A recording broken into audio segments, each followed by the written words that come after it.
Manuel. Bueno, en las últimas semanas han sido múltiples, muchos, demasiados quizá, los casos reportados que exponen una situación alarmante con relación a los niños. Unos 20 niños han tenido que ser removidos por el Departamento de la Familia de sus hogares y vamos a hablar sobre esta situación de maltrato infantil aquí en Puerto Rico con el presidente de la Red por los Derechos de la Niñez y la Juventud, Marcos Santana Andújar, que ha estudiado este asunto, lo conoce muy bien y bueno, ¿qué es lo que está pasando?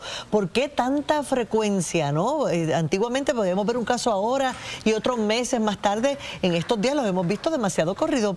¿Qué pasa? Bueno, definitivamente que hemos normalizado un poco la violencia y se dramatiza cuando sale la opinión pública, pero quiero decir que esto es lo que hay en nuestras comunidades. Nuestros niños están viviendo asediados por la violencia y en muchas comunidades se repiten casos como el que hemos visto. Pero yo quiero puntualizar en decir que es posible eliminar estas situaciones. Es posible vivir sin violencia, definitivamente que lo es.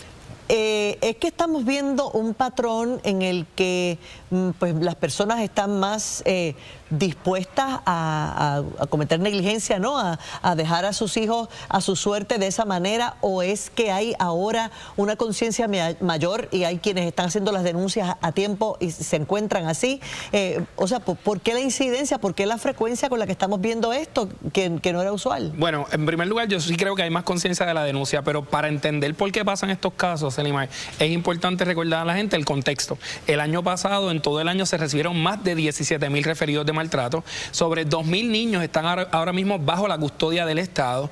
Y así como datos, por ejemplo, como más del 50% de los niños viven en pobreza. Cuando hay un país que todos estos factores se suman, se elevan los factores de riesgo y eso provoca que negligencia, violencia, eso por un lado, y por otro lado, sin justificar esos escenarios, las familias tienen muy pocos recursos. Nosotros creemos en la Red por los Derechos de la Niñez que para eliminar esto lo que hace falta es más recursos en las comunidades. Hablamos de incentivos contributivos, hablamos de eliminar el contrato de Luma, comencemos a hablar de devolver servicios. Más servicios, menos violencia. Esa fórmula no falla. La hemos probado en la red, en las comunidades donde estamos y sabemos que la prevención es la receta. ¿Y más servicios? ¿A qué te refieres con servicios? Cuando hablamos de servicios, por ejemplo, nosotros en Las Piñas, en Juncos, tenemos un ecosistema de servicios que incluye enfermeras visitantes al hogar, programas después de la escuela para apoyar a los niños una vez salen con temas de socioemocional, etcétera, alimentos, entrega de alimentos para adultos mayores criando nietos, programas de vivienda para jóvenes sin hogar. Esos elementos ayudan y también centros de cuidado diurno para que las madres puedan trabajar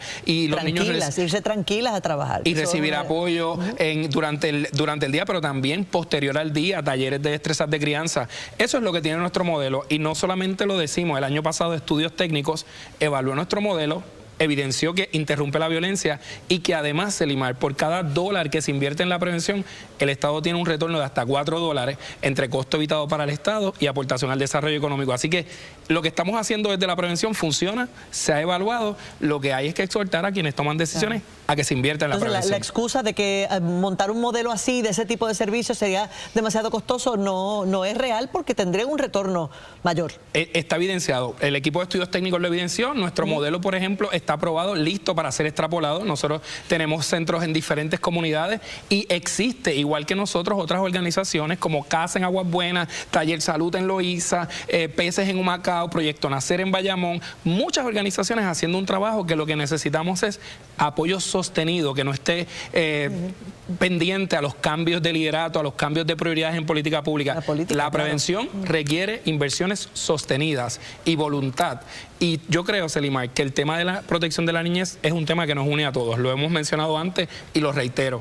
Es una buena oportunidad para asignar recursos y tenemos sobre la mesa el plan de prevención que está listo para ser implementado, el plan de erradicación de la pobreza y yo creo que es momento de aprobar el estado de emergencia por maltrato infantil, no para añadir un comité, sino para poner fuerza de ley a los planes y recursos que ya existen. Marcos, tú ves un problema de política pública. Sabemos que el gobierno de Puerto Rico pues prácticamente obligado tuvo que adoptar los parámetros de la ley Family First federal, pero esta ley más bien pone mucho énfasis en reunificar al niño con un núcleo familiar que en muchas ocasiones tendrá remedio y se podrá rehabilitar, pero en muchas no. Definitivamente el proceso de la aprobación del Family First aquí fue súper atropellado, se trasladó del gobierno federal, ¿verdad? Y definitivamente requiere cambio. La ley 57 requiere remirarla. No siempre, yo creo que el mejor lugar de un niño es su familia y su comunidad, pero reconozco que no siempre es lo más seguro. Así que eso es un elemento que hay que mirar y hay que además añadir recursos a la preservación familiar, porque no es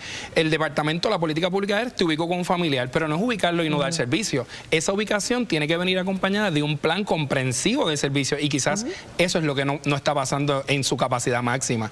Yo creo que se puede revisar eso, pero también creo que al ubicar el niño con un familiar, evitamos más duelos al niño, pero tiene que ser esa ubicación acompañada de servicios. Claro, es una enorme responsabilidad hacerse cargo de un niño que no es el propio, ¿no? Y que el Estado le confiere a un familiar que tal vez no tiene ni los recursos a hacerse cargo. Y a lo mejor está en la misma comunidad donde hay carencias, así que la ley 57 definitivamente merece reformas, y yo creo que hay un ambiente ahora para poner las cosas en orden y colocar a los niños al centro de las decisiones. Es el momento de mirarlo. Gracias, Marcos, por estar con nosotros y por esta oportunidad. ese análisis.